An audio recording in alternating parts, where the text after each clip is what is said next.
ಈ ದಿವಸ ಅಂದರೆ 27/6/2020 ಶನಿವಾರ ಬೆಳಿಗ್ಗೆ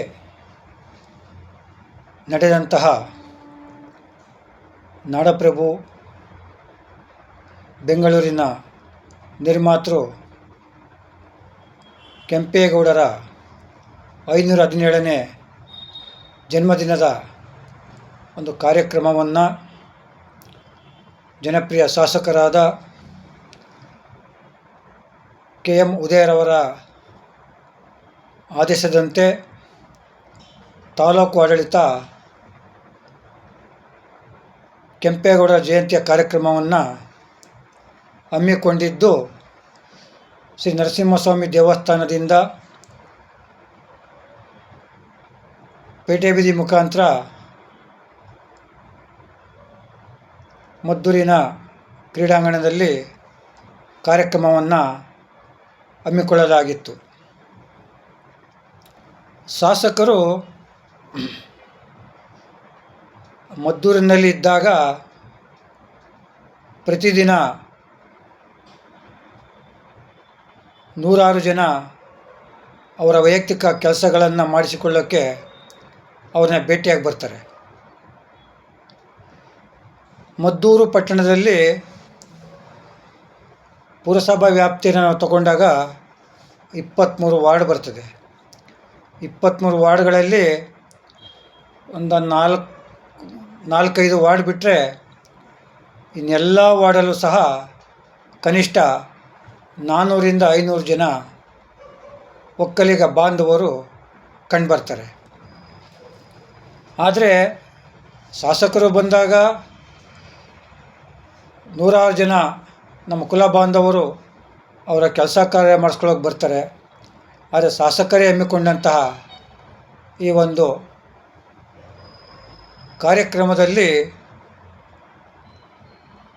ಯಾರೂ ಸಹ ಭಾಗವಹಿಸುವುದಿಲ್ಲ.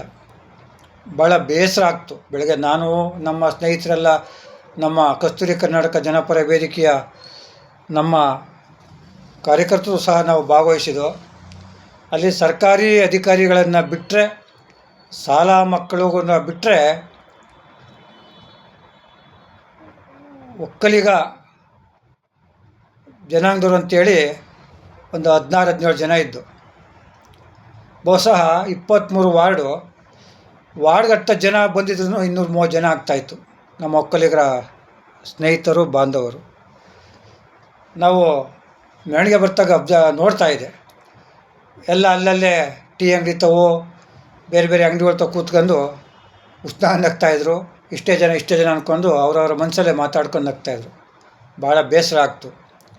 ನಮಗೆ ಶಾಸಕರು ಪದೇ ಹೇಳ್ತಾ ಇರ್ತಾರೆ, ನೀವು ಯಾರೂ ಸಹ ನಿಮ್ಮ ಜೇಬಿಂದ ₹1 ಖರ್ಚು ಮಾಡಬೇಡಿ, ನಾನು ಕಾರ್ಯಕ್ರಮ ರೂಪಿಸ್ತೇನೆ, ನೀವು ಸ್ವಲ್ಪ ಅದಕ್ಕೆ ಕಾಲಾವಕಾಶ ಕೊಟ್ಟು ಕಾರ್ಯಕ್ರಮನ ಯಶಸ್ವಿಗೊಳಿಸೋಕ್ಕೆ ತಕ್ಕಾಗೆ ನೀವು ಕೆಲಸ ಮಾಡಿ, ನೀವು ಯಾರೂ ಸಹ ₹1 ನಿಮ್ಮ ಕೈಯಿಂದ ಹಾಕ್ಬಿಡಿ ಅಂತ ಹೇಳ್ತಾ ಇರ್ತಾರೆ. ಆದ್ರೂ ನಾವು ನಮ್ಮ ವೈಯಕ್ತಿಕ ಕೆಲಸಗಳಾಗಬೇಕಾದ್ರೆ ಮಾತ್ರ ಅವ್ರ ಹಿಂದೆ ಹೋಗ್ತಾ ಇರ್ತೀವಿ, ಅಲಿತಾ ಇರ್ತೀವಿ. ಇಲ್ಲ ನಮ್ಗೆ ಯಾರು ಬೇಕಾದವ್ರು ಕೆಲಸ ಆಗಬೇಕಾದ್ರೆ ಅವರಿಂದ ಅವರ ಮನೆ ಹತ್ರ ಗಂಟೆಗಟ್ಟಲೆ ನಾವು ಕಾಯ್ತೀವಿ. ಆದರೆ ಅವರೇ ಅಂದ್ಕೊಂಡಂಥ ಇಂಥ ಕಾರ್ಯಕ್ರಮಕ್ಕೆ ಬರೆದಿರೋದು ನನಗಂತೂ ತುಂಬ ಬೇಸರ ಆಗ್ತು. ಇನ್ನು ಮುಂದಾದರೂ ನಮ್ಮ ಒಕ್ಕಲಿಗ ಕುಲ ಬಾಂಧವರಲ್ಲಿ ನಾನು ಕೈ ಮುಗಿದು ಕೇಳ್ಕೊತೇನೆ, ಒಕ್ಕಲಿಗ ವಿಚಾರ ಬಂದಾಗ, ಒಕ್ಕಲಿಗ ಸಂಘಟನೆ ವಿಚಾರ ಬಂದಾಗ ನಮ್ಮ ಒಕ್ಕಲಿಗ ಕುಲ ಬಾಂಧವರು ಇನ್ನು ಮುಂದಾದ್ರೂ ಇಂಥ ಕಾರ್ಯಕ್ರಮಗಳಿಗೆ ಭಾಗವಹಿಸಿ ಈ ಕಾರ್ಯಕ್ರಮಗಳನ್ನು ಯಶಸ್ವಿಗೊಳಿಸಬೇಕು. ಇನ್ನು ಮುಂದಾದರೂ ಆ ನಿಟ್ಟಿನಲ್ಲಿ ನೀವು ಜಾಗೃತರಾಗಿ ಅಂತ ಹೇಳ್ತಾ ನಾನು ನಮ್ಮ ಕಸ್ತೂರಿ ಕರ್ನಾಟಕ ಜನಪರ ವೇದಿಕೆ ಜಿಲ್ಲಾ ಘಟಕದ ವತಿಯಿಂದ ತಮ್ಮೆಲ್ಲರೂ ಸಹ ಮನವಿ ಮಾಡ್ಕೊಳ್ತೇನೆ.